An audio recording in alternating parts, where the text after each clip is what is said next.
কি ধরনের আচরণবিধি লঙ্ঘনের অভিযোগ উঠেছে জানি একটু আগে আপনার প্রচারণার উত্তর দিলাম যে প্রচারণা সবাই করছে, শুধু হয়তো ছাত্র দলের নামটা উল্লেখ করা হচ্ছে এবং অন্য কোনো অভিযোগ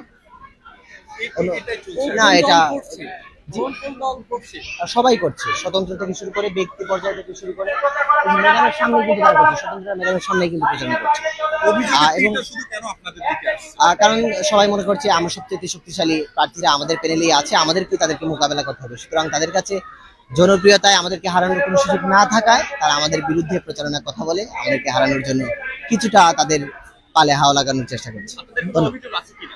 আমরা অভিযোগ দিতে চাই না, কিন্তু সবাই সবার জায়গা থেকে চেষ্টা করছে প্রার্থীদের কাছে নিজের ব্যালট নাম্বার পরিচয় করার জন্য অনেকেই চেষ্টা করছেন, সেটাকে আমরা ভালোভাবেই দেখছি। কিন্তু এই ক্ষেত্রে ভোটারদের যাতে কোনো সমস্যা না হয় এবং আচরণবিধি যাতে লঙ্ঘিত না হয় এটা সতর্ক থাকতে হবে এই বিষয়ে। বাদ বাকি সব বিষয়ে আমরা এখন পর্যন্ত কোনো অভিযোগ দিতে যাচ্ছি না।